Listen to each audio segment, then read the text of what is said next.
सानिया मिर्जा और शोएब मलिक की राहें तो अलग अलग हो गई, लेकिन दोनों का एक बेटा भी है जिसे लेकर सोशल मीडिया पर बहस चल रही है और इसमें दो गुट बट चुके हैं। एक का कहना है कि पाकिस्तानी पिता की संतान को भारत की नागरिकता मिलना खतरे से खाली नहीं, जबकि दूसरा इसका उल्टा सोचते हैं।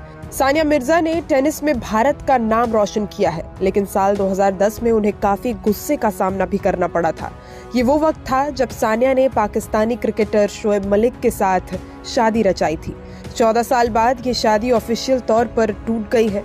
सानिया काफी समय से शोएब से अलग दुबई में अपने बेटे इजहान मिर्जा मलिक के साथ रह रही हैं। इजहान को लेकर सोशल मीडिया पर काफी बहस हो रही है कि क्या तलाक के बाद सानिया अपने बेटे को लेकर भारत लौट आएंगी या फिर भारत की नागरिकता दिलाएंगी। क्या है इजहान मिर्जा मलिक का सिटीजनशिप स्टेटस? फिलहाल वो अपनी मां के साथ दुबई में गोल्डन वीजा पर रह रहे हैं। यूएई का ये वीजा किसी को लंबे समय तक वहां रहने की छूट देता है।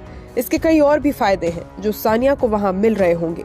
टेनिस स्टार ने पाकिस्तानी नागरिक से शादी के बाद भी भारत की सिटीजनशिप नहीं छोड़ी थी, बल्कि भारत के लिए वो हमेशा से खेलती रही। यहाँ तक कि उनके बच्चे का जन्म भी भारतीय अस्पताल में हुआ। इस तरह से देखें तो इजहान खुद ही भारत का नागरिक कहला सकता है, अगर सानिया चाहे तो। इजहान के जन्म के बाद पाकिस्तान की खुफिया सर्विस फेडरल इन्वेस्टिगेशन एजेंसी ने कहा था कि बच्चे को पाकिस्तान का नागरिक नहीं माना जाएगा अगर वो भारतीय नागरिकता ले। यहाँ बता दें कि पाकिस्तान में दोहरी नागरिकता रखना कानूनी मान्यता है। बहुत से लोग दो पासपोर्ट रखते हैं, जैसे एक पाकिस्तान और दूसरा किसी बड़े देश का, लेकिन पाकिस्तान का ये एग्रीमेंट भारत के साथ नहीं है। मतलब अगर कोई भारतीय नागरिक साथ में पाकिस्तानी पासपोर्ट भी रखना चाहे तो ये संभव नहीं है। भारत के संविधान में दोहरी नागरिकता नहीं। अगर कोई इंडियन दूसरे देश का पासपोर्ट लेना चाहे तो इसके लिए उसे भारतीय नागरिकता छोड़नी होगी। यानी इजहान को अगर यहाँ का नागरिक माना जाए तो वो किसी और देश की नागरिकता नहीं ले सकते। उनके जन्म के बाद शोएब ने कहा था कि उनका बेटा ना तो भारत का होगा ना ही पाकिस्तान का, तो शायद इससे उनका मतलब यूएई से रहा हो सकता है कि गोल्डन पासपोर्ट के अलावा इजहान को वहीं की स्थायी नागरिकता भी दिलवाई जा सके। फिलहाल ये स्पष्ट नहीं कि बच्चे को कहां की नागरिकता दी जाएगी या उसके पेरेंट्स क्या सोच रहे हैं। ऐसा भी हो सकता है कि उनके पास किसी और देश की नागरिकता भी हो। इसके बाद से आपको बता दें कि भारत में नागरिकता कैसे मिलती है।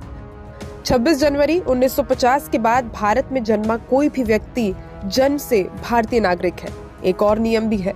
इसके तहत 1 जुलाई 1987 के बाद भारत में पैदा हुआ कोई भी शख्स भारतीय नागरिक है अगर उस दौरान उसके पेरेंट्स में से एक भारत का पासपोर्ट रखता हो। देश में जन्म न लेने पर भी नागरिकता मिल सकती है अगर जन्म के समय माता या पिता में से कोई एक भारत का नागरिक हो। लेकिन पेरेंट्स को बच्चे के जन्म के 1 साल के भीतर इंडियन एम्बेसी में रजिस्ट्रेशन कराना होता है। रजिस्ट्रेशन के जरिए भी सिटीजनशिप मिल सकती है। इसकी कई शर्तें हैं, जैसे कम से कम 7 सालों तक भारत में रहना। कॉमनवेल्थ नेशन के रहने वाले भी इंडियन सिटीजनशिप को ले सकते हैं अगर वो भारत में रह